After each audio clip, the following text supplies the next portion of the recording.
Recreational Outrage. 40 minutes or something, really. And, I kind of looked at this at a DU, so Okay. I looked in a couple DU dumpsters, and then I rolled up in this dumpster, actually at the Dave & Buster's, in the Dave & Buster's parking lot. This dumpster had a bike in it, and I was like, I always like bikes because, especially a lot of times with what I found with the scrap metal, I'll take some time to take stuff apart, and it's kind of like a fun, get stoned and like just take it apart. Oh yeah, it's like and dissecting something. And bikes are like that because even like shitty bikes have like aluminum parts, and that's more valuable. But this was like a pretty nice bike, so I grabbed me and it. My brother used to tie electrical cords on a pole. Well, and then we would hold one person would hold the cord, and then the other guy would go with a knife and just. That's gonna keep falling. Skin down the plastic. Oh yeah. Get that copper stripped down. Yeah.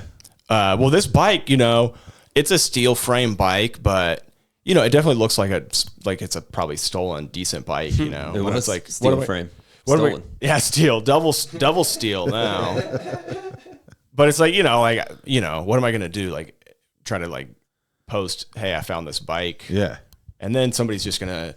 Some random person. Yeah, somebody that just knows about bikes looks at the picture and is gonna be like, oh yeah, like that's I can totally bullshit mine. you on the components or whatever. So it's probably just going to the scrapyard, or honestly, I'll probably take some parts off of it and or write it myself. Do you build bikes too? Sometimes, yeah. And I mean, especially if you got all the extra pieces lying around. It's tempting when I keep, finding bikes and bike parts, in dumpsters. It's like, because I know enough to be like, yo, this is a good frame or whatever, Yeah. So what was the inspiration behind you beginning this journey? Oh, okay. So I started dumpster diving really when in my neighborhood they're bulldozing all the houses around me, and at first I had some projects that I was doing over the winter, and I just needed lumber. Like experiments? Yeah. Well, no, so we ordered some chickens in the winter to get in the springtime from chicks. Yeah. To raise them and then sell them as teenage chickens, which we just got done selling. Nice. All of those chickens, thank God. That was a pain. You were like foster parents. We were, yeah. We you raised them. We did.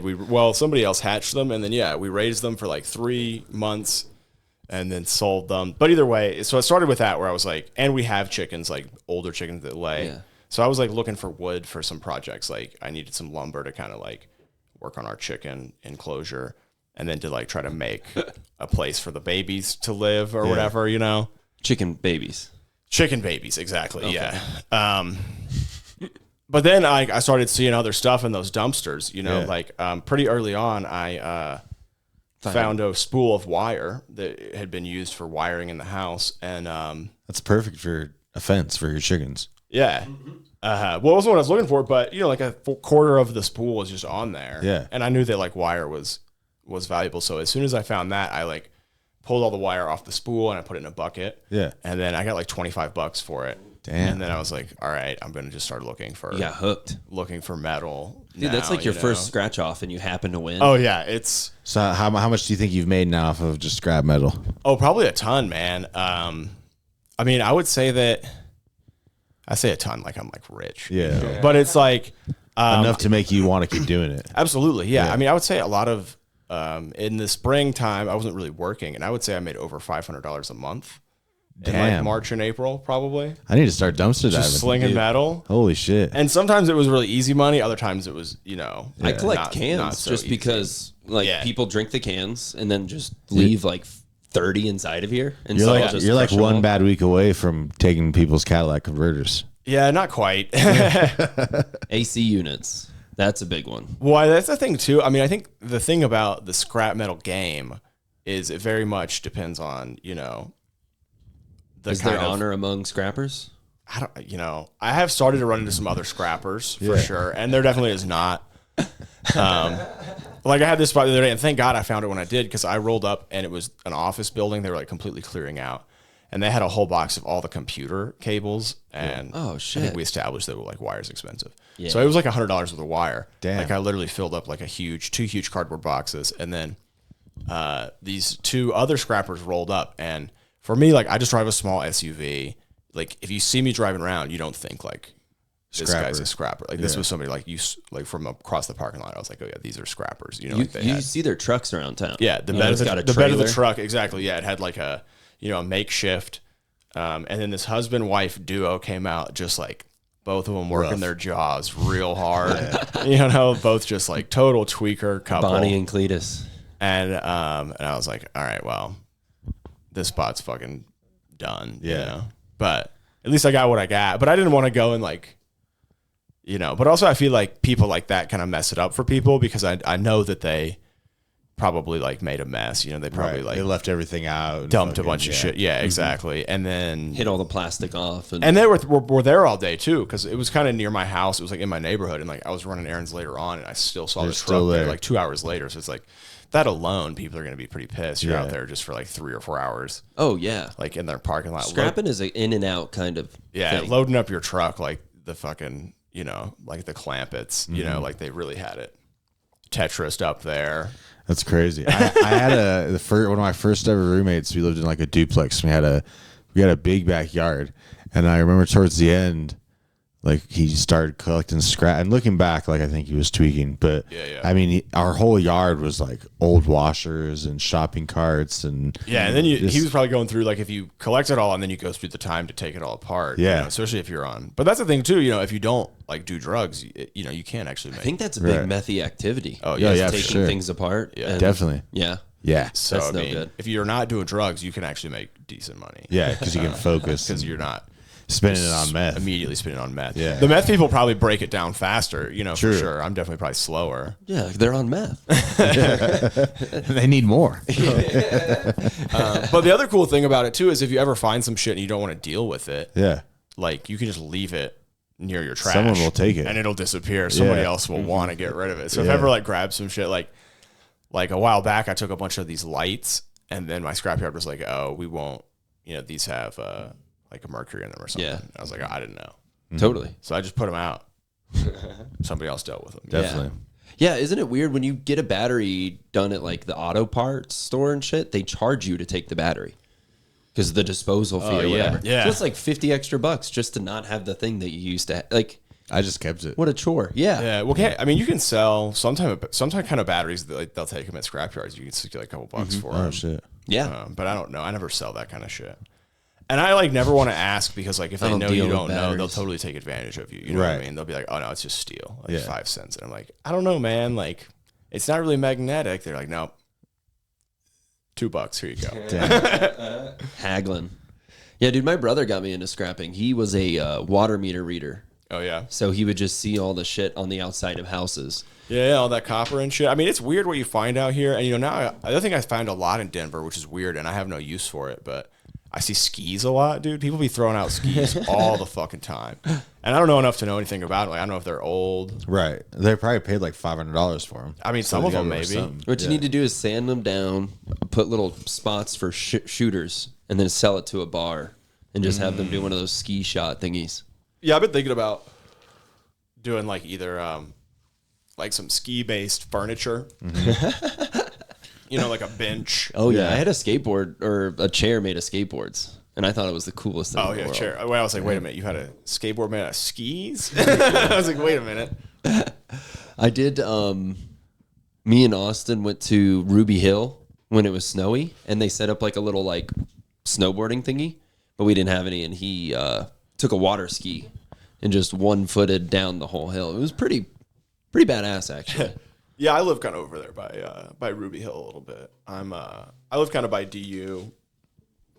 It's a cool area, dude. Fat Shack's over there. It's a good spot to be at. Fat Shack? Fat Shack's everywhere, dude. Well, and they have what's the Jerusalem House over there by DU? That place is real good for the late night. That's become the that place is legit. A bunch of comics have been going there late at night lately. Mm-hmm. It's become a trend. Interesting. I didn't know because it's open late. Yeah, and there's just not a lot of places that are. Yeah, it's pretty solid. Yeah, that area is full of skate spots too. Did the concerts at Ruby Hill ever disturb your peace? Oh, I'm not quite that close. Oh, okay, weird. But like I could like walk or ride a bike over there. Yeah, hell yeah. I love Levitt Pavilion. If you just hang out on the other side of the fence, it's free. It's free just to go in too. Sometimes. Yeah.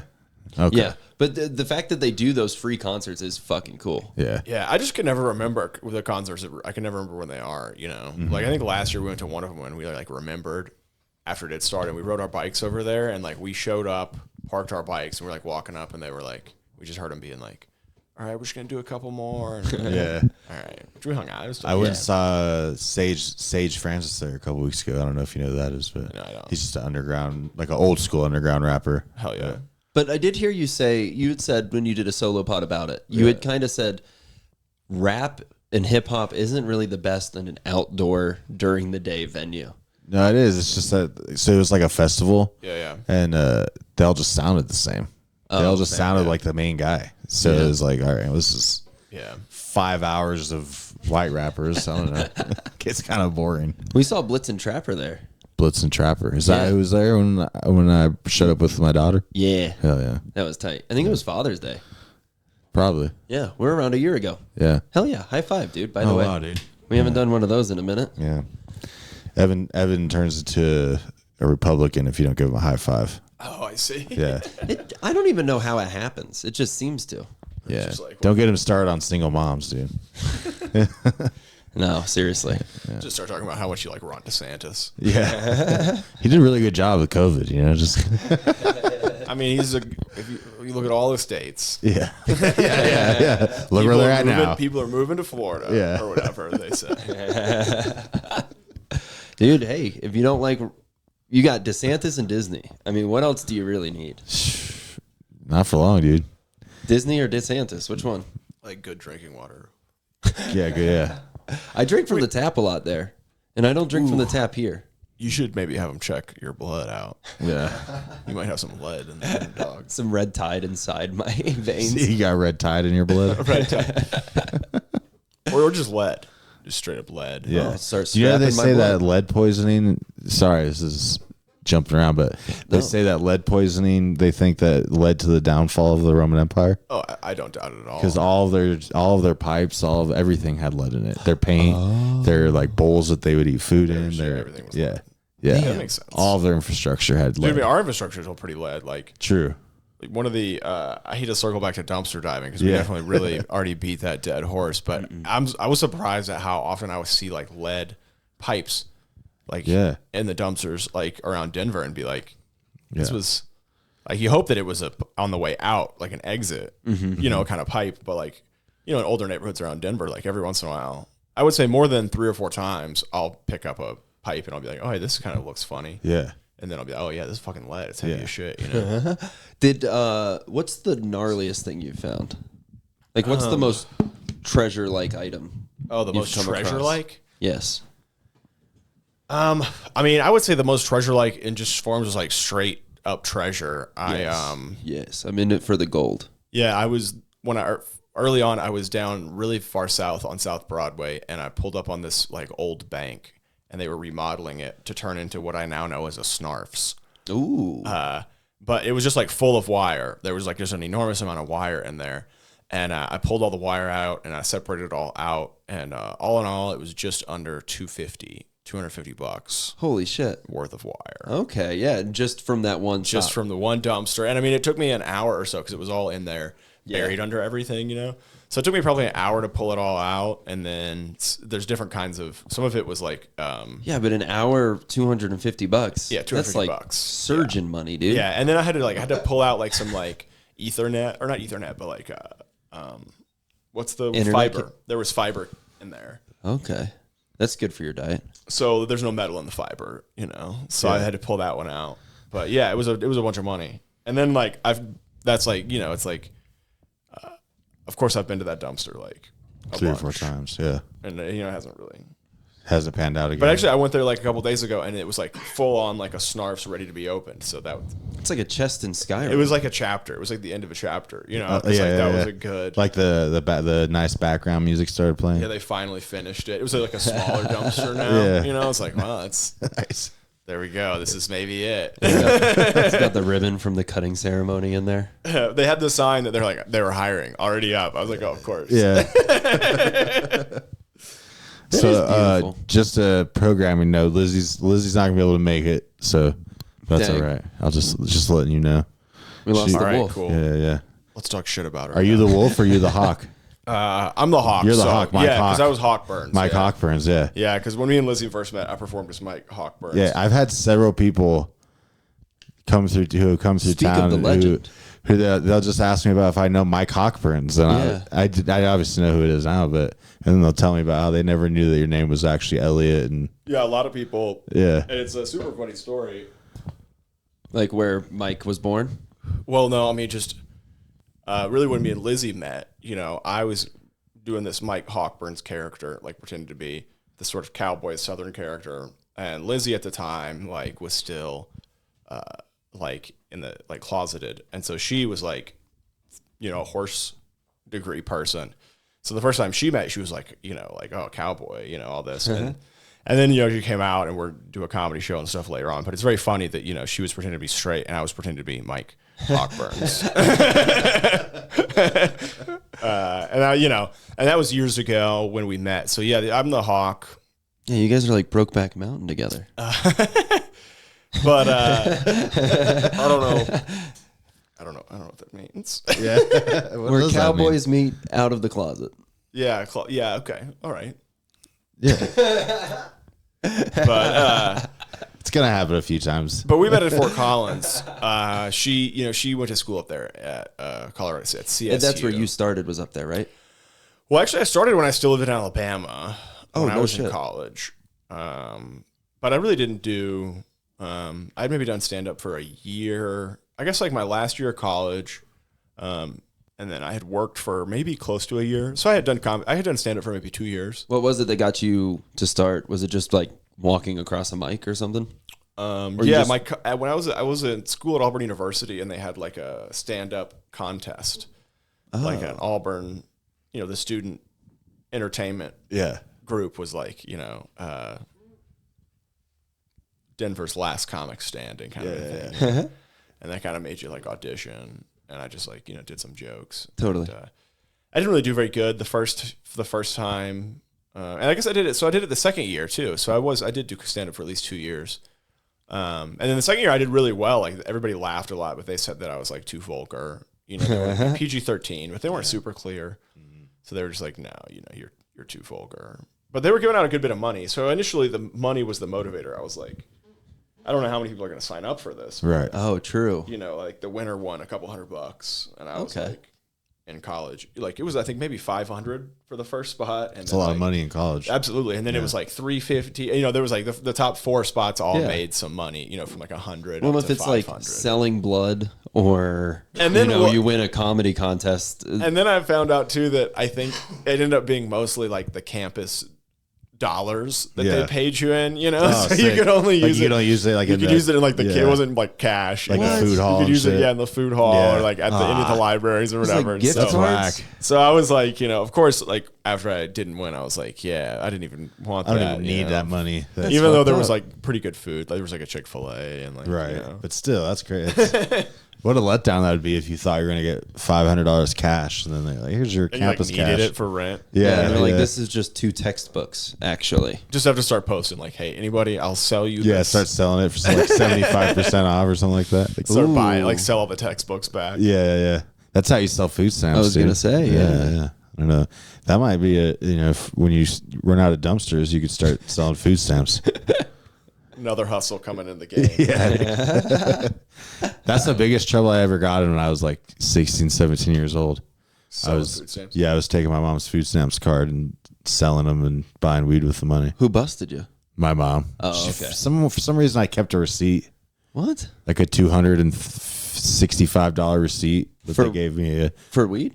No, for the food stamps that I didn't buy. I didn't have any of the food. I kept the receipt probably so I could show the guy Yeah. or whatever. I don't know what it was, but I had the receipt in my pocket and she found it. Damn it. She's like, "So where's all this food that you bought yesterday?" Yeah. Like, ooh, No, that's- dun, dun, dun. I don't really. What are you talking about? I don't know. Like, and then obviously she checked like the food stamps account balance and It seemed, Yeah. yeah. Damn. yeah. But that's a swindle, dude. At least you were trying. It's a good hustle. Yeah. Yeah, it's a good hustle. My other hustle I'm doing too is I have like a garden and shit. So I've been trying to sell garden goods. Yeah. in a cooler in front of my house. Yeah, nice. And just like to friends and stuff. So What kind of what are you growing? What do I've you got chickens, so eggs are pretty easy to sell. Usually I can always true. sell like eggs. Other stuff is harder. I mean, like right now I got a bunch of lettuce and stuff. But usually I just put it out there for free, or like I give it to my neighbors for free and stuff. That's cool. But like I get a lot of stuff. Like gardening, it's overwhelming, I think, how much shit you get. Dude, it's crazy. And then sometimes if one thing grows really well, you just end up with like an entire counter full of tomatoes. Oh, and yeah. you're like, what the fuck do I do with this many tomatoes? Oh yeah, which we're definitely gonna have a ton of tomatoes, but we kind of planned for that. Yeah. We like froze a bunch last year and stuff. But, Ooh, you make like salsa and stuff? but also I planted a bunch of tomato seeds and I was selling the baby tomatoes. You guys probably saw me hucking those at comedy shows and stuff. You sell them at the shows? Yeah, That's yeah. sick. I was just selling them wherever. I started just like putting them when it was cool in the spring. I would just put them in my car, just in case, Yeah. But because I did that, I had a bunch kind of left over, and I was like, well, I'm just gonna plant. It's once it gets late in the season, it's like, well, if people aren't gonna buy, what am I gonna do? Just throw, So I probably planted like 40 tomato plants in my Damn. So I'm gonna probably start trying to like sell tomatoes. Yeah. Come like It would be the month. the a lot of craziest tomatoes. form of vandalism to like just start around town planting tomato plants. And just Most of watching them grow. died at this point, but I was considering that, Rest in peace. because like just where there's like exactly like near a sprinkler, near some other landscaping, But I put them out to sell, and then it finally got hot, and they pretty much all got pretty crispy. So it's a circle. Yeah. Circle of life. Yeah. Return to the earth. So yeah, I'm selling. By the time this airs, get at me for some fresh tomatoes. Tomatoes. I try to barter too for like as much as I can. I try to get, like just see See how what would you crazy, trade for? Yeah, like, yeah. see how. What's the craziest thing you've traded for? You bartered for? I don't know. This one was pretty funny. Another comedian recently. I don't know if I'll drop his name on the pod, but I traded him some boots for some mushrooms. Okay. Recently, Like some boots of yours, or like some boots of mine. Well, actually, some boots. I got them at like a yard sale. okay. They were a little too big for me. Yeah. So Ooh. yeah, I was just gonna give them to Big Mike. Yeah. And then he was like, "Oh, hey, I have some. So you want these mushrooms?" And I was like, "Sure." Yes, sir. Hell yeah. So that was like that was a recent one. Nice. That was a pretty dope come up. That's what we need to bring back is bartering. That needs to be more of a thing. It's classic. Yeah, man. Well, and I think a good pair of boots, it's like, it was a big size. It was kind of like, I'm like, it's hard to big find. Mike size. Exactly. Yeah. And I kind of have a bigger, wider foot. Like I'm usually like a 12. Same. But I had a thick sock on that day. So I put one of these boots on and I was like, oh, this feels real good. And I was like, I'll give you, $20 for all 3 pairs or whatever. Yeah. And then only one of them really fit. They were all the same size, but you know how shoes can be like that. Oh, Right. seriously, dude. Vans are a completely different size than what they say they are. Yeah. And so I had them for a while, and my girlfriend was starting to give me a hard time because she was like, why do you have these boots? And I had them on Facebook Marketplace, and I just kept bringing the price down. Or finally, I was putting them for like $5. I was just like, hey, man, somebody just take these boots. Yeah. These are good boots. I don't want to take them to Goodwill. Yeah. So Big Mike saved the day. Hell yeah. You know what I mean? Good for Mike, dude. Oh, yeah. And I think bartering, dude, that's like classic trade. That's how people exchange goods for services. That's how we should exist. Yeah, it's Money's fabricated. The problem is people just don't really, people have to have a good, right. or, you got to have something you can produce a lot of. Mm-hmm. Not everyone is producing their own goods anymore. Less and less these days, unless you consider which this is a good, podcast. What could we trade Entertainment. for this podcast, do you think? Yeah. How many tomato plants you I mean, if you guys bring me back, I'll bring in all some tomatoes. Hell into yeah. the summer. Hell yeah. maybe I'm down with canned that. goods. and we'll give you the camera? I usually try to, man. I mean, honestly, I think I'm just going to try to sell them at shows. They'll just be like my merch for all That'd my be late cool. summer shows. That's I'll just so have a sick, box dude. of tomatoes, and I'll just be like, I remember you doing that but there was the plants at Chaos Bloom, right? yeah. Yeah. You could put little tags on them, too. Well, I can put like a sticker. So we were doing that for a while. Me and my girlfriend, we kind of call our farm the Kale Satan Farms. Hell yeah. Ooh. Is our Kale low Satan. key, low key name. So it'd be cool. We'll just get like the same way they do it at the grocery store, but without weird chemicals. We'll just have stamp it or have a little sticker that That'd be says cool. Kale Satan Farms. Fuck yeah. Organic or whatever. That's tight. I like that. But actually, that sounds like a lot of work. We'll just put stickers on the on the box. Yeah, that's better. I don't have time for that. Yeah. No, dude, I think Kale Satan's rad. I can't believe that's not like a metal band. Like a thing, right? Yeah. Yeah, I mean, we probably should try to like copyright it soon or something. You got it booked. You got till Monday when this comes out, I feel like. Yeah. Maybe. I mean, actually, it's funny because I was talking to Jeremy Cash about this, and I think he said he had Kale Satan, the tofu product. Oh, he had like bought the URL for that or something. Yeah. Damn. That sounds like something he would name one of his sauces. One of his hot sauces. Yeah. But we're just like Kale Satan, just like, and like the whole Satanism is supposed to be like an earth worship thing. So, Sure. I mean, that's the idea of, like being good to the earth with the farm or whatever. Yeah. Yeah. I'll be honest, the only thing I don't like is kale. I've never had it in like a salad or in a burrito and been like, this is I don't want to be that guy that's like, you haven't tried the right kale, but there are a bunch of kinds of kale out there. Really? Absolutely. Yeah? Yeah, because a lot of times I'm not a huge fan of the one you get a lot, like the really curly one. And I remember when I first would eat it, it would always kind of make me sick. I think just because all those little spaces in there. Yeah. I don't know. I just don't know if places wash it super good or. Most places probably don't. But I fucks with like, flat, some of the flatter types of kale. Yeah. I had no clue. More satanic kale. I used to put it in a lot of smoothies for people. People would throw some kale up in there. Right now I'm growing like some real dark, like purple kale. Ooh. Because also like the idea being that we're trying to lean into the Satan stuff. Yeah. So we're trying to grow as many black and purple and red, like blood red type vegetables as possible, That's groovy. But it's it's attractive, but also, I don't think it's very good raw personally. Yeah. Kale. It's just not, a lot of people eat it raw, but my girlfriend and I were at a restaurant once, and they had a big poster of all the different ingredients and all this stuff. And she's like, I didn't know that they made red lettuce. And I was like, that's cabbage. But for probably the longest, I mean, still to this day, whenever she says something stupid, it's like, I didn't know they made red lettuce. Yeah, they make they made red kale. They make a lot of cool, the Russian red kale I used to grow a lot of because it's really easy to grow. The Russian kale would be red. And in Russia, they used to actually believe back in the day that kale was poisonous until after a frost. Oh, okay. Because it was so bitter that they just were like, it's probably poisonous. You shouldn't eat anything that bitter. And then it gets sweeter after a frost. Yeah, it does. I would say it definitely kind of noticeably sweeter. But I like to just put it in soups, and then also it's not the star of the dish, I'll tell you what, I do feel like I could enjoy it in a soup. Yeah, like an Italian wedding soup type of thing, or any kind of soup where you're supposed to put like spinach or something. Throw some kale in there. Do a little kale. When me and Sammy Anser lived together, we had a bunch of kale, and we would make a bunch of sog paneer out of it. Yeah. And we had this bit where we'd be like, Paneer Brothers coming to town. But really, it was just like, it was during lockdown. So it was just like my girlfriend lived in the basement of our house at the time, and me and Sammy lived upstairs. And it was like a bit between the three of us because we couldn't invite anybody else over. Yeah.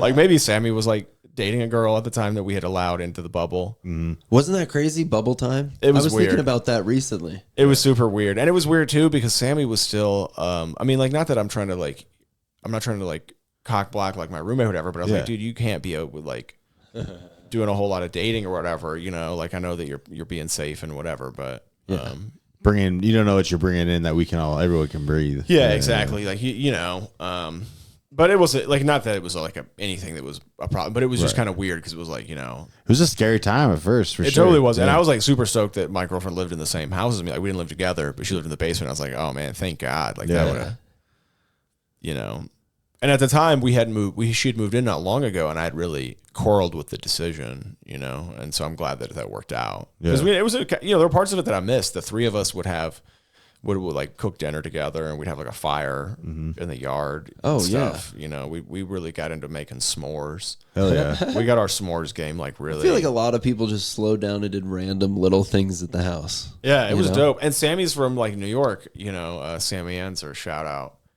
So he had never done a s'more before at the beginning of the lockdown. What? Okay. He had never done any of that kind of stuff. Damn, that's crazy. Yeah, because he's from the cities, right? From Brooklyn. Maybe you guys have heard him talk about that. He's just from a couple Brooklyn times before. He might have mentioned it. Or Queens, excuse me. He really he's from Queens. Like, had he done a campfire before?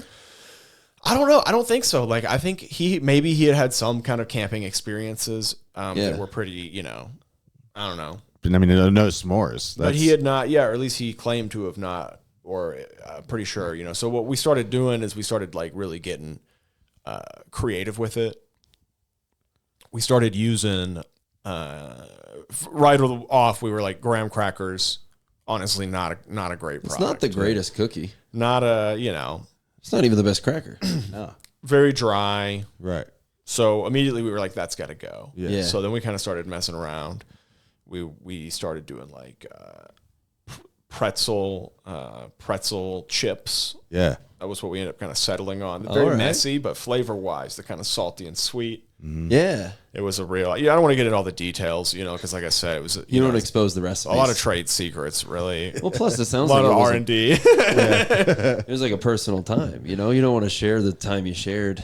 But really, that, you know, we started doing a lot of like dark chocolate and stuff, which was really good too. Hell yeah. Damn. We started, you know, because really, we were all big dark chocolate fans. I feel like this is, you know, I don't like to get political or anything. Yeah, of course not. No, don't. I'm a big dark Put a chocolate division. fan myself, you know. Yeah. I know. That's towing the line for Some sure. people Yeah. hate it. Yeah. You say that in this city? It's like, yeah. Well, they say, isn't dark chocolate supposed to be healthier or something? I don't know. It's like the libertarianism of chocolate. Don't touch my chocolate. Don't. But I mean, I guess I'll fuck with like milk chocolate. Yeah. You know, definitely in some things, but in the Hershey's, I'm not a big fan. But Hershey's Special Dark, in my opinion, you'll better munch than- it. Yeah, I'll take that over the regular Hershey's all day. Ooh. So Yeah. is that your preferred chocolate of choice when it comes to s'mores? Like if someone's trying to take you on a date, they bring you flowers and what kind of chocolate? Ooh, man. This is tough. You guys, so first question, let me answer her about. Yeah. Yeah, a Special Dark is like the minimum. Okay. But also one of the things we started doing a lot of, which was real good, is we just started using like an existing type of small candy bar, like just doing a Reese's. Mm-hmm. Just any kind. Instead of Totally. just replacing Fuck yeah. the Hershey's with just a full-on Maybe Reese's. a crunch bar. Yeah, we never tried that, but that would probably be really good. Yeah. Yeah. Throw a Kit Kat in there. Yeah, man, Ooh. we're gonna have to do a fire tonight, dude. Yeah. As soon as I get home, organize seem this like- metal real quick. You look like someone that can build a fire. That like a campfire. oh isn't yeah, like absolutely. A strong got a I fire was a pit? huge pyro as a kid. Yeah, Really? Really? Oh, yeah. Absolutely. Did you ever light shit on fire at school? No, not at school. Well, Yeah. beyond, I remember in elementary school, one time getting a fire started at recess with a magnifying glass. Oh, damn. And actually got it going into like, not like a big fire, But big enough. that a teacher was like, hey, what are you doing? Yeah. And I was just kind of like playing with him. Down with a magnifying glass. My cousin was homeschooled until 5th or 6th This is grade. great. Yeah. Story. Oh, He was homeschooled. And I think it was middle school, like the first time he went to public school. Mm-hmm. And his like first month of public school, he got in trouble for lighting toilet paper on fire and just put it in the toilet. That's all he was. He's just in the bathroom lighting shit on fire. With a lighter? Yeah, and I don't know how he got a lighter, but then just put it right in the toilet, and then eventually they caught him. But yeah, I guess No, I first never, month. smelled I never like- did that. I like think I kind of got. I wouldn't say I got kicked out, but I was kind of asked to like not come back to Boy Scouts because I was a little bit of a pyro. Okay. Wow. How'd they ask you? You know, I heard they do kick out flamers. I mean, maybe it was actually a good move. I don't know. They never. I think they just kind of like low key like. They hinted that maybe you. It wasn't to me, but Just they your just like parents. told my parents. They were Yeah. kind of like, hey, It's lighting kids on fire. or it wasn't even like that. My parents were just kind of like, yeah, like winter signups like next year for this camping trip, and they were like, we'll let you know. Yeah, don't worry about it. You probably don't need to worry about it. And my parents Yeah. were like, oh, or they might have said something. I don't know, Yeah. but They kind of just like left. I do you know on that like red. we lit a pretty big. We had a pretty big fire going, and then I didn't do scouts after that. Were you like adding logs to it or what? It was a pretty significant fire. like Woodstock '99 kind of. well, I shit? think we got like a stump. We like picked a campfire spot where there was an existing pretty large stump. That's So, good. What you do is, I mean, that's how you killed stumps too. Is you set a fire Yeah. on top of them. Yeah, So well, you're you know, solving a they problem. didn't see it that way. They were just like, "Hey, this fire's been burning for a real long time," and at that point, it like there was such a big massive you lit the whole stump stump going on fire. that we like, and that was the thing more than anything is that they just couldn't really put it out. Yeah. And they're like, you guys can't really leave a campfire unattended or whatever. And we're like, we poured water on it, and they're like, well, it's Still This there. fire is still burning. water retardant. Something like that, I think was kind of how it went. But also I remember shooting off a lot of fireworks and stuff. So yeah, my hometown, TNT Fireworks is based in my hometown. Okay. Whoa, that's like a hometown Like business. a weird, or I guess it's their distribution. I don't know exactly. But I mean, it's there. they don't make it portion there. of Yeah, the- they don't make it there. A portion of the city works there. There's just like a big warehouse, and it is a pretty big like employer. Yeah, Especially in like high school, like a lot of people would aspire to the. well, they TNT. would be their summer job. Yeah, fuck because yeah. like they would have that July 4th seasonality. So people in high school, as soon as they could drive, they'd get like forklift certified or whatever. Yeah. And they would help. That's way cooler Send than a out- grocery store. Oh yeah, send out orders and stuff. And so I had older siblings, and so I remember Was this in Alabama? in Alabama. So I remember we'd always get a lot of like Sick fireworks. yeah, or just like the leftover like free bottle rockets. Okay. We'd get a lot of that kind of a thing, which you can't get in too much trouble, but it's just kind of annoying. No. Yeah. What bottle rockets are? Yeah. Well, they especially can if be. you have like a bunch. And a pyro. Right. Yeah, and you're like shooting them at each other Yeah. around tents and I definitely had a lot of Roman candle fires, and oh yeah. we spent 4th of July in Aurora this year, which was the most difficult time to play. Was it a gunshot or was it fireworks? Oh yeah. Well, yeah, people were going pretty buck wild with the fireworks this year. Everywhere. It was fortunately, at least like near me, a big thunderstorm came in, and It definitely rained for like pretty bad for like 20 minutes by my house. Yeah. But I mean, as soon as it stopped raining, that was just like yeah, immediately. And I'm on like on a hill right up against the highway. So when I go to my backyard, I can just see like the whole watch it. Yeah, and just just watch so many illegal fireworks. It's pretty cool, but You do kind of sound like a king on a mountain right there. a little bit. Looking at all the townspeople. I was having honestly their kind of jealous festivities. that I didn't like drive up to Wyoming to buy fireworks because I Yeah. was just like, man, Yeah, I didn't have fireworks for my kids this year, and I kind of felt bad. But at the same time, it's like, stand outside. yeah, they don't need they're 4 and 10. They don't okay, need yeah, flat that's off probably fireworks. Yeah, that's not old enough to hold Yeah. a Roman candle. Definitely yet. not. Not in this state. Yeah. in It's at least Alabama. like hold the bottle, and then the maybe bottle like rocket 12, can be inside. 13. I feel the- like 12. Yeah, Because I 10 still is like to this what? day, Like, as an adult, have a stash of fireworks. well, Yeah, that I've had forever. It's the same bag that they're probably just- expired now, dog. what happens when they're expired? They just don't go off, I think or do probably. they blow up worse? I know. I mean, I think they probably just less of like, or maybe I they just threw- don't. They don't do the pop at the end. They just Yeah. go. "Pshew." Yeah, I had plenty of M80s go off right at my girlfriend's feet multiple times. Jeez. Yeah, you do a little like you hold it in your hand, you light it, and then toss it at somebody. By the time it hits the ground, You guys ever try to like kill fish with fireworks? No, that sounds Whoa. fun. No. Well. How many fish have you killed doing that? You think? I mean, like not that many, but we would try a lot. Yeah. With especially with like spear fishing, but with a bottle rocket. yeah, and every once in a while you'd get like a little minnow or something if you got it to like kind of shoot under the water and explode. Wow. Just Yeah. like from the impact. You're not talking about, but not like Never like like for like Not for Like food. for eat- yeah, yeah, no. for fun. not like in a survival situation. Yeah, like for all we funsies. have. you catch your snapper, and then you're All like, all right, we- well, we got to all- take it out. And you put a firecracker in its mouth. All we have in this survival scenario are bottle rockets and a lighter. Yeah. Let's shoot them at fish. It's the only sensible way to do Yeah. this. Yeah. That's an art form if I've ever. But heard every of once in a one. while, you like, especially like you could shoot them at a school of minnows. Maybe in the shallows. Yeah. You'd get one or something. Yeah. Wow. I'm from Alabama. Like we didn't have a lot going on. Yeah, no, I get Dude, it. playing in like puddles. That's what you do down there. Playing them. Is that what you do down there? We did a lot of. I grew up like on the Tennessee River. Yeah. So, Ponds and puddles and lakes. so a lot of and like streams. like rope swinging, Okay. cliff jumping type mudding. activities. At least there was a lot of that in Florida. People Mudding? yeah, definitely. Mudding. Oh, mudding. Yeah. Okay. Redneck Yacht Club. It's just big trucks in the mud. Yeah. Hell yeah. Yeah. Driving trucks. So, was Mike HAWKBURNS born in Alabama? Yes. Well, and I'm born in Alabama as well, and Michael's my middle name. So HAWKBURNS was sort of like a character, sort of like a satirical Southern character is kind of the premise of it, Almost like a No, I don't think a lot of people do that. So like, I do think it like obviously it's been done, but I'm not saying that. But I'm saying in the Denver comedy scene, I don't know anybody that. Because I've only seen you as MIKE HAWKBURNS once. Yeah, and it was at Lion's Lair, and I've known you as Elliot. Yeah, I used to do it. I should do it a little more. It was a trip, dude. I mean, I was like, I called Austin Langley. I was like, who the fuck is this guy?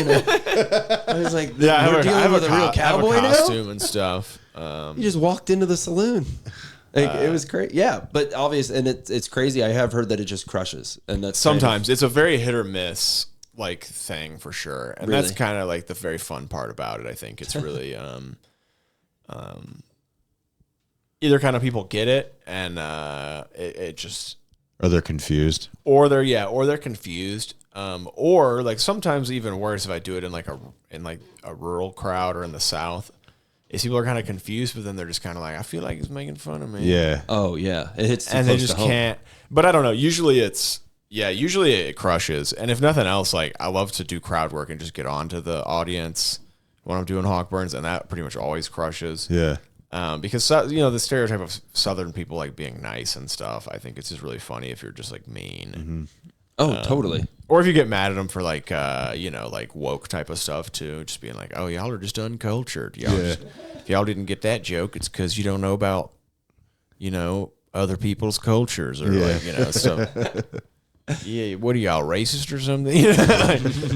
People love that. Yeah. It is crazy. I mean, sometimes it is how you say things. Like, really, that makes things funny sometimes. And so when you're in character, you can really like just be silly. And I remember doing HAWKBURNS in Austin. Me and Dan Jones went down to Austin. This was like years ago, maybe in like 2018 or something. And I remember in Austin, they got it. Like they definitely understood that I was doing like a character. And I remember this joke that's super dumb, just like got an applause break at one of the shows down there. And I was just like, fuck, dude. And it was like my dumbest joke ever. I'd be like, people ask me, they'd be like, hey, Mike, do you always talk in a Southern accent? Like if you have like a job interview or something, could you talk like a Yankee? And I'd be like, I could, but problem is that I'm addicted to my Southern accent, y'all. I'm addicted to it because anytime I try speaking without it for very long, I'll start to have withdrawals. Okay. Yeah. And then I got like an applause break in Austin, and I was just like, fuck yeah. Because I always thought it was an awesome joke. But usually crowds would just kind of like groan, and I would just be like, hey, fuck y'all. That's a good ass joke, man. Yeah. You That's try writing. writing a joke that's that short and funny. But actually, one of the first tapes I used was like from Comedy Works, and you could hear somebody in the back, like on the recording, like I do that joke, and you can hear someone in the back of the club being like, "Oh, that's awful," or like they make some comment like, "That's a that joke," like, "Oh God," yeah, yeah, but it's like what the fuck was his name? The shitty like the person that Andy Kaufman would play. What was that comedian's name? He'd play a completely different comedian. Oh, the lounge singer. Yeah. Give me a minute, I'll think of it. He was like an asshole, right? And he would heckle all the fucking time. And all of his bits were like, he wasn't doing that bit because he thought it was a genius bit. It's hilarious to do that bit as the person that he's being on stage. Yeah. That's where it all makes sense. And it's fun to be a villain. It's not like Elliot's doing the withdrawal joke. Does that make sense? Yeah, absolutely. You know what I mean? Yeah, for sure. And it was really liberating in a lot of ways. Yeah, because you're like writing jokes for a completely different person almost. Yeah, and I just felt too like, I mean, not that I was ever worried, but like early on, it's just sort of this like, well, having a fake name and stuff, you kind of have something to hide behind a little bit in the modern like age of digital, like everything, like I don't have to worry about anybody at my job, right? Like being like, in case the fuck is this? Exactly. Like nobody's gonna like look me up, and I'm not gonna get asked about it like a job interview or anything weird. Right. It's a fake name and shit. And in a way that was liberating, even though. Like now using my real name, I still feel like I can do whatever I want. It still is just like deep down. Cause I mean, I don't know. Not that I ever wanted to get real weird, but it's like, I don't know if somebody heckles me or something, like how far am I going to push it? How far off the rails am I going to let it? If you're in that character. Let it go. Yeah, exactly. yeah, versus yeah. it's my real name. Like obviously if somebody starts really getting upset, I'm not going to like Because you gotta, like I don't want to get in a fight and be in the news for like comedian. But Mike Hawkburns. But Hawkburns wants to be in the news. Yeah. Absolutely. Hawkburns, hey, he loved to whoop a man's ass. You know what I'm saying? That's the power behind a costume. Be like, hey man, I don't want to whoop your ass, but you interrupted my comedy show, brother. And I mean, that's the best. It would be funny too if you just like ran into the bathroom, completely changed, and came out as Elliot, like diffuse a superhero the situation. Yeah. It'd be funnier if we did just fat, just wrestle. Hey, buddy, you want to wrestle? Yeah. It's like you pull out Mike when you need him to. Like your girlfriend's like, can Mike come out tonight? She would never ever say that. But sometimes, yeah, I did at first, and honestly, now come to think of it, I probably was a little bit. When I first started doing Mike, I would do it a lot, kind of as a dissociative. Almost like for doing stuff I didn't want to do, I would just be like, you like see a robbery going on in the background, you're like, I know what to do. And no, more like just unpleasant shit I had to do, like be with talk to customer service. Yeah, you turn into Mike and just be like, and we can make it into a fun experiment. Like, let's just see if they treat me differently. Yeah, you know, if I have a Southern accent while I'm like on hold or like whatever, you know, or like I had an ex. And I would do it sometimes when she would try to like, because we went to the same college, and she would try to like hit me up and stuff, and I would just be like, I don't know. No, Elliot. I ain't seen him in a couple of days. And she'd be like, oh, my God. And she knew it was you the whole time. Are you doing this voice again? Oh, my God. Mike was there for like, I reckon I'm going to do the voice. But then I guess it all started. This is really where it really went down is, so when I first started doing comedy, I wasn't really doing this character. I did this joke, and it was a character just called the Islamic redneck. That was just... That was the whole premise of the joke, and then I would just be like, "All right, here's the character," you know, and I'd be like, "Praise Allah, roll tide," and that would be it. And then I would just say other stuff, be like, "Hey, salami some alaikum, y'all, roll tide."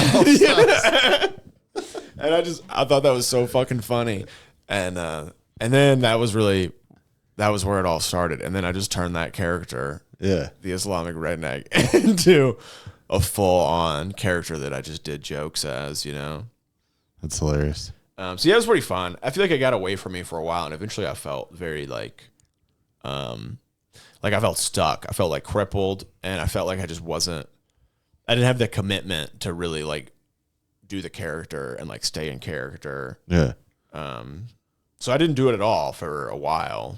And just now in the last like 2 years have I started like performing as both. I've only seen relatively consistently Mike once, and I mean it was pretty wild.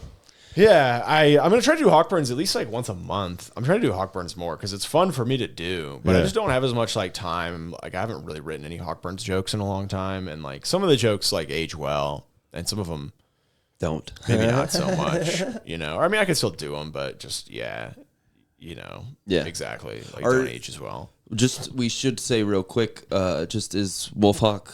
You guys have a show going on, right? Still, right? Yeah, we're still producing a show at Rise, which our next show is, I think, the 15th of this month of July. Sweet. I believe we're doing either like a Saturday or a Friday, like a late night, like kind of late night, like 9 o'clock ish. Okay. So we've been doing it over there at Rise for a little bit. It's like a 1 hour time slot, which is pretty fun because I think it kind of needs that. Well, I think it makes people like bring their A game, and then like for a late night show, especially, audiences don't lose their attention span. They are not too drunk. Mm-hmm. No, like we fit it usually a little under an hour. I'm sorry, I'm looking up because I want to make sure that we have the. You're good. So the date correct. Do you prefer Rise over the previous place you're at? I mean, no, not really. It's just time to change it up a little bit. Well. Yeah, I mean, we were doing a Monday thing at Chaos Bloom for a long time, and nothing against them at all. Like, we absolutely loved running a show over there. Yeah. And they were great to work with. They just brought cool people to Rover. While I was at the open mic, there'd always be cool comics hanging out at Chaos Bloom because and I mean, on a Monday, that was kind of what we did it for. Like, a lot of out-of-towners and stuff would come through. And there were no Monday shows. Yeah. And we could usually, if we did well on tickets, like, we'd pay people okay, or at least is good enough. You're not going to get paid well on a Monday anyway, usually, you know. But enough for it to be worthwhile for like a big out of towner, you know. Look, most of that money needs to pay back for the hawk and the wolf costume. Right. Yeah. Gotta save some budget. Yeah. But no, I mean, it was just hard running a Monday show more than anything. You know, we had done a Monday show there for like 2 years. And then once we started, it was really just kind of time. So we did it every week for a year. Yeah. And then we had done it monthly for almost a year. And then we were at that spot at Chaos Bloom. Because were you guys there when it was like Grafenberg? No, it would have been Chaos Bloom for us the whole time. So we did it there. We started right after COVID. But it was really fun. It was a great venue. They supported us a lot, and they handled the tickets, sales, and everything for us, which was really nice. Oh yeah. And nice. We just had a good door deal with them, and we may do one-offs with them, kind of in the past, like in the future too, hopefully. And hopefully we'll. On some of the shows they do stand up, you'll maybe see us over there. But they didn't really want to do stand up. We were like their only stand up show. So it was kind of, we were really honored that they let us be their one stand up show for that long. Yeah. And stuff. It was a cool spot from the time. Yeah. We had a great time, and we liked that area. Like we loved like the old Three Kings, and like liked being in South Broadway.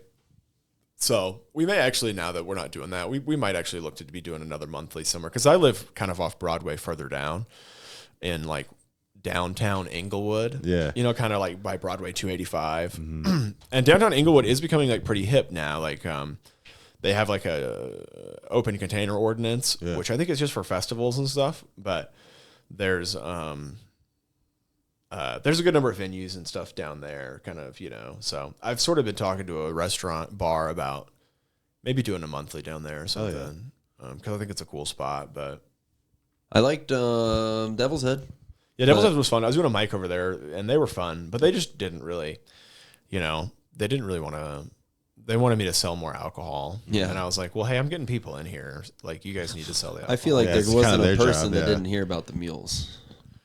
Right. We all knew about the mules. I was pushing it, but also it was like, their drinks were expensive, and comics just weren't going to spend that kind of money to drink. Well, and yeah, I mean, we sometimes are going to do something else that night. So then it's kind of like, you're going to buy like an $8, $9 cocktail here, and that's like their cheapest shit. I will say that. And it was really good, though. I mean, 100% worth it. Dude, the only cocktail I've had this year was there. And it was, you said, hey, dude, great set. I want to get you a drink or something like that. Yeah. You were one of the funniest, because, they were giving me a tab, and I don't drink. So I was, best set of the night or best two, I would give them the free cocktail. That was tight. The lady was like, I'll take care of it. Don't even worry. I'll figure out something for you. And she made it, and it was delicious. And they were so super supportive. It just, I think I couldn't really get consistently a whole lot of folks in there. Yeah.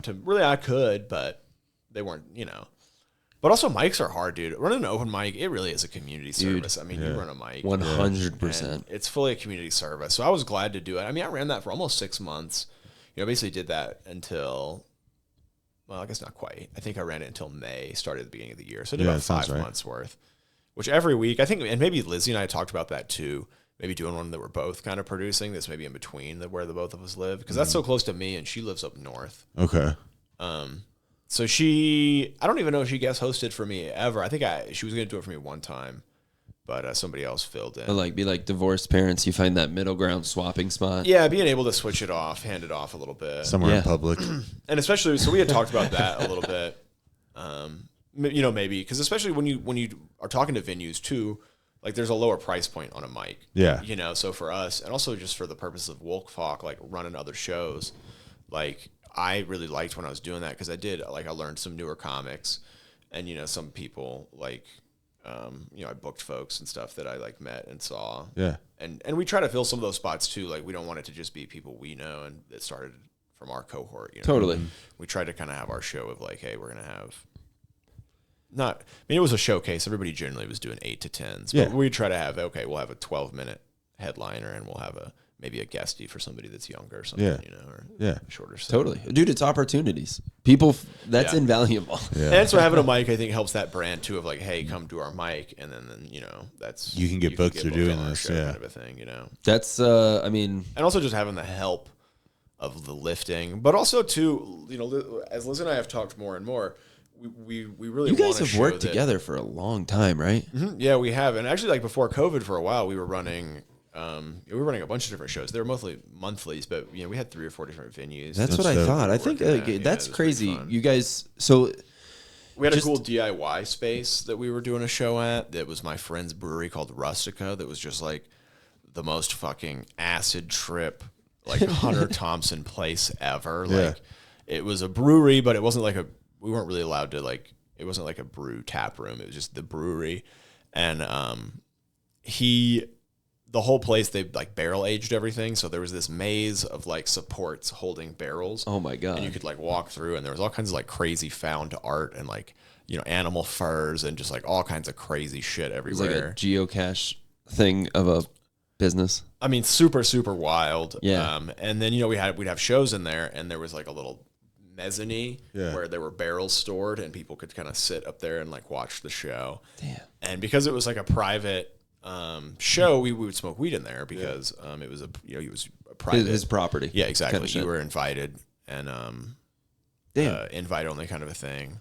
There was a venue I went to once or twice, and it was a brewery here that I remember going into the back, and there was like a castle, built out of wood, and like felt like you were in like medieval times. This had that kind of vibe for Yeah. sure. Like it was definitely super weird. And then it was my friend over there, Tyson, who kind of like, it was his brewery, and they made really good beer. And at first they had like a real contract, and they were selling their beer and stuff. And then when COVID hit, they they kind of lost that, and they were it got more black markety and stuff. That's tight. But good dude. But he was also like, people would always compare me and him to like a Tyler Durden situation. We were like similar height, and he had like blonde hair, blue eyes, and a good looking dude. Always wearing weird like jewelry with like animal bones and stuff on it. Hell yeah. And really tatted up and shit. And he would always wear black all the time. And as HAWKBURNS, I would wear white a lot of the time. So it was a nice kind of vibe we had going on. But Crocodile Dundee. But then they kind of lost it. Like he went kind of crazy. And I think they were just hanging out there, too much. Having a fun time. Just being, by himself, doing drugs and shit. But I remember I went and saw him like after, and he had started collecting a bunch of guns.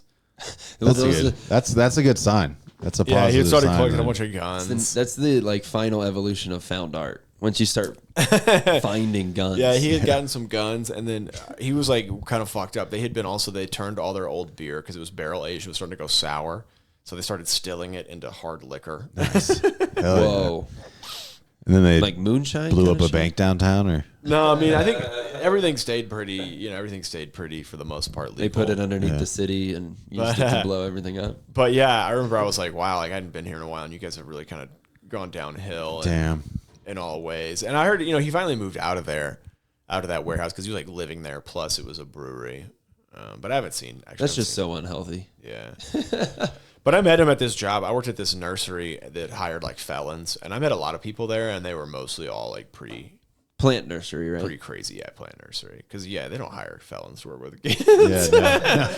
It's the daycare of felons. I mean, maybe in some states, maybe if you're like a lady felon. True. But Lady I don't- felons, I mean, come on. They're still moms. Absolutely. Yeah. 100%. And just, No felons. and sexism, women get the bit. I don't know if this is one of those kind of podcasts, but Sometimes. I say I can nurture a child and people laugh, Yeah. and it's not fair. People get concerned when I tell them I have custody, so I understand. Yeah, I really you get got it. the look. Your beard's bigger than mine. Yeah. Yeah. Well, our merch that we plan on making is I'm I s- swear I have custody. I have custody. I swear I have I custody. do the roast battles, and I swear I've done like 12 or 13 of them, and I swear if you watched everyone I've been in, either the person I'm against or a panel member says a joke about me not having custody, even though I have custody Yeah, actively. you're like one of those people that have like interracial kids. Yeah. That are that don't really carry their skin color. Like you gotta have the papers with you at all Yeah, times. You're yeah. like, listen, Be like, no, I can say it. This is my son. Whoa. that was what I was gonna say, but Hey, you took it there. I swear this is my kid. Yeah. See, we didn't high five for a while. I started.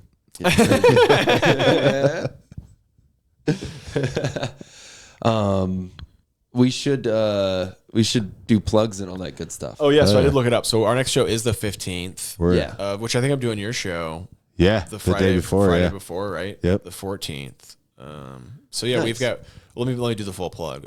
You can come see Wolf Hall Comedy July 15th at. We're gonna have a little graphic Rise. pop up right here At Rise, and then also check us out on Instagram and look for some of these other shows that I've kind of been, that we were shooting the shit about a little bit. Hopefully, when it cools off in the late summer, fall, maybe have another Wolf Hawk Monthly start. Hell yeah. Start seeing it on our Instagram. Nice. Hell yeah. I was at Medieval Festival. Oh yeah. Blast, dude. That was really fun. Hopefully, I'm gonna get to do that Since next you year. what is the difference between Ren Fair and Medieval Fest? I mean, I think just that they were.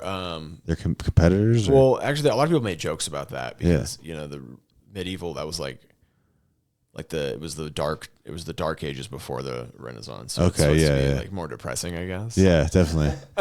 More of the plague, No one's read the Bible yet. Plague masks. People were walking around with them. But there was all kinds of. But yeah, I think it was more probably just a branding or they didn't want to get sued thing. Yeah. Okay. So All right. It's like the only event I've been to in forever that you don't have like a metal detector to walk through, because literally people just have swords and stuff. Well, and the cool thing too is they did. I didn't find out till the second day, but a lot of the fighting and stuff they did wasn't like choreographed. Like a lot of Ren Fest, they have like choreographed. They like call it in the ring. Fighting. So like some wrestlers. They had the combat night fighting. It was so gnarly, dude. And I think they even were wanna- like doing because- circuit fighting for that. So I think some of those guys were like actually competing to like. They're like actually competing. Like actually. Fest. Yeah, And some of them were like prize pissed fights when somebody would go a little too hard because they want to win, and then like somebody would grab them and just throw them down on the ground, and then just it was way more brutal than I I expected. I mean, they're knights in armor and stuff. But Yeah. I'm surprised nobody got knocked out or anything. for So sure. it's not like some. Just a soft plug. I'm pretty sure we're gonna try to have them open up a roast battle at some point. Like have them just beat the shit out of each other on the stage. That's That'd insane. be epic. Yeah, I mean, hopefully I'm going to get to do it again next year. That was Jacob Erdman is a Fort Collins comic and showrunner that he put me on that one because he did that the previous year. And It was rad. They were super cool and fun to work with. The runners over there at the Savage Woods, definitely check them out. They do like a Halloween and a Christmas and everything. And, I do think it should be shouted out at least a little bit. Also, the cross up for cancer. Oh yeah. Hopefully we'll do that again next year too. I think it's rad to put on something that actually goes to a good cause, and clearly was a fucking awesome time and all that. Yeah. Thanks, man. When that was a me and Sammy Anzer project in June, and part of what made my June so busy. But yeah, we were so stoked with how all that turned out. And the venue down there, the Basketball Social House, was so good to us, and they even kicked in some money of their own to donate. Fuck yeah.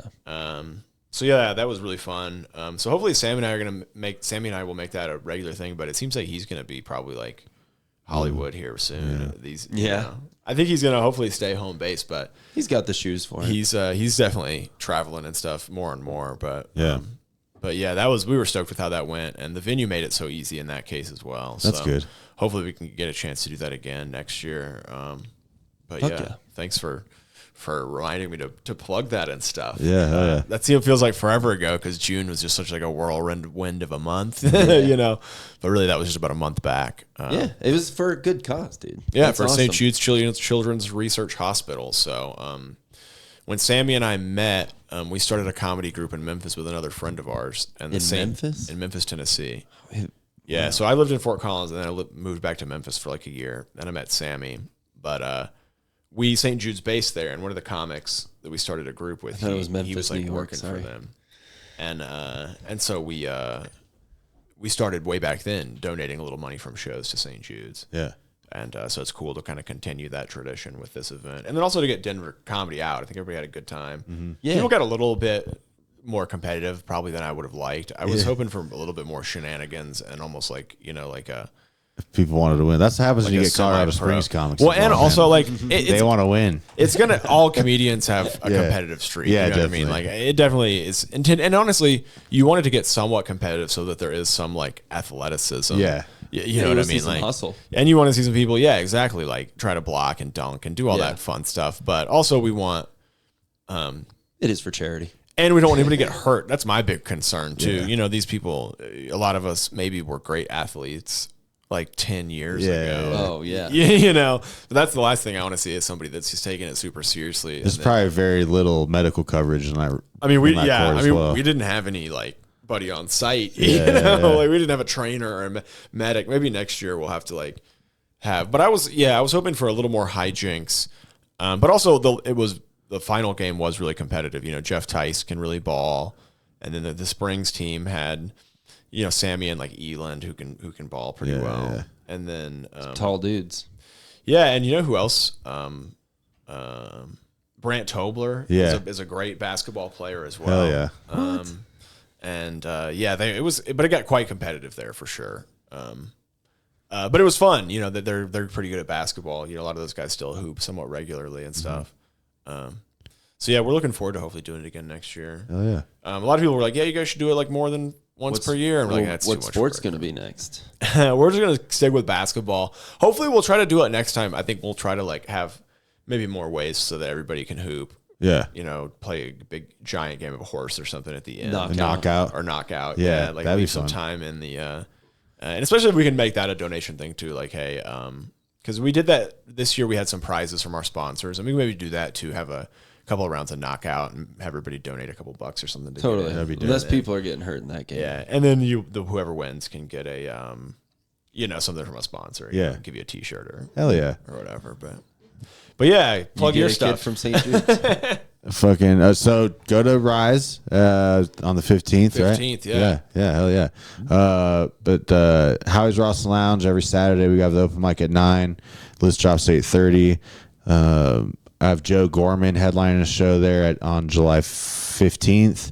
So do you have Showcase and Mike together, or is it? So usually second and fourth Saturdays I do a show in a mic. I got you. But I've had some people like out of town comics hit me up, and I've just added shows because the venue I'm working with, Howie's, they told me I can do whatever I want from 7 to close. Oh, cool. So I figured I'd you have use the time to do it. Yeah, You definitely. do both. That's nice. But July 14th at the Coffee Joint, Elliot's going to be there. Sammy and Anzers. Sammy too. We've been talking about as well. Yeah, Sammy Anzers that's gonna be a headlining. really good show. Yeah, JJ Alexander, Deb Latowska, and Stephanie Judith, who I've only met once, but she's pretty funny. Hell yeah. If you buy tickets, that's only $4.20, and you get fucking 2 vape pens from Eureka. Oh, sweet. So it's dude. like a- that's And those awesome. pens are rad. It's like a 'cause they're $60.